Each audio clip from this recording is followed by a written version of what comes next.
স্বাগতম অ্যাসাম আপডেটেডে। আজকের দিনের তাজা, গুরুত্বপূর্ণ এবং নির্ভরযোগ্য খবর নিয়ে আমরা এসেছি। দেশ ও আসামের প্রতিটি কোণে ঘটে যাওয়া বিশেষ ঘটনাগুলি সরাসরি এবং বিশদ বিশ্লেষণ পেতে দেখতেই থাকুন আমাদের চ্যানেল। আপনি দেখছেন অ্যাসাম আপডেটেড, যেখানে প্রতিটি খবরের পেছনের সত্য প্রকাশিত হয়।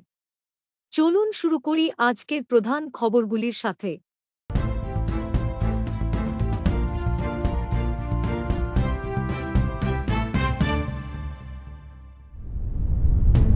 মণিপুর জুড়ে মিছিল অনুষ্ঠিত।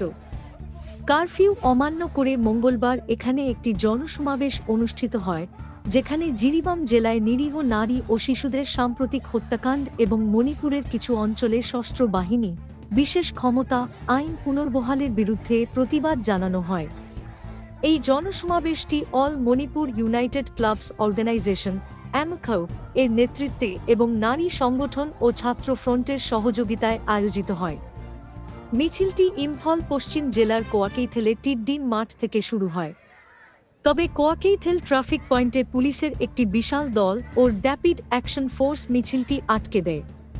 কিন্তু অংশগ্রহণকারীরা কেশমপাট জংশন পর্যন্ত অগ্রসর হন এবং পরবর্তীতে ইম্ফল বিমানবন্দর রোড দিয়ে ফের টিডডিম মাঠে ফিরে আসেন।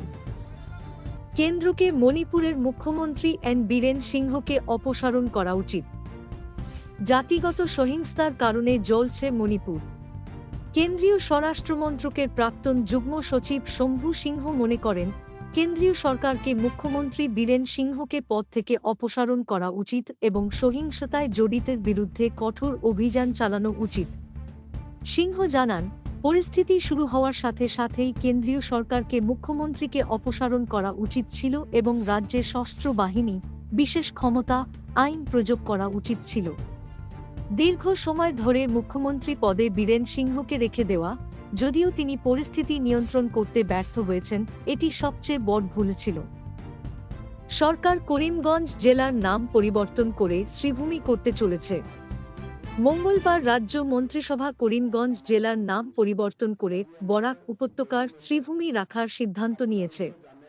প্রধানমন্ত্রী হিমন্ত বিশ্ব শর্মা মন্ত্রিসভার বৈঠকের পরে জানান, আসন্ন পঞ্চায়েত নির্বাচনের ভোটার তালিকা ৩ ডিসেম্বরের আগে প্রকাশিত হবে এবং নির্বাচন ১ ফেব্রুয়ারির আগে অনুষ্ঠিত হবে। এছাড়া রাজ্য মন্ত্রিসভা ২-৪ ফেব্রুয়ারি দ্বিতীয় আসাম বিনিয়োগ ও অবকাঠামো সম্মেলন আয়োজনের সিদ্ধান্তকেও অনুমোদন দিয়েছে। প্যালেস্টাইনের ভারতের প্রতি কৃতজ্ঞতা ২.৫ মিলিয়ন আর্থিক সাহায্যের জন্য। মঙ্গলবার প্যালেস্টাইন ভারতের প্রতি গভীর কৃতজ্ঞতা প্রকাশ করেছে, কারণ ভারত 2024-2025 সালের জন্য প্রতিশ্রুত বার্ষিক ৫ মিলিয়নের আর্থিক অনুদানের দ্বিতীয় কিস্তি হিসেবে ২.৫ মিলিয়ন জাতিসংঘের relief and works agency for Palestine refugees in the near east আনহুয়া এ প্রদান করেছে। প্যালেস্টাইনের দূতাবাস এক বিবৃতিতে বলেছে, আমরা ভারত সরকারের প্রতি আন্তরিক কৃতজ্ঞতা ও প্রশংসা প্রকাশ করছি, কারণ তারা আনুয়াতে ২.৫ মিলিয়ন প্রদান করে বার্ষিক ৫ মিলিয়নের প্রতিশ্রুতি পূরণ করেছে। আমাদের নিউজ চ্যানেল দেখার জন্য ধন্যবাদ। আজকের জন্য এতটুকুই। কাল আবার আপনাদের জন্য নতুন এবং সত্য খবর নিয়ে ফিরে আসব। ফলো, লাইক এবং সাবস্ক্রাইব করতে ভুলবেন না।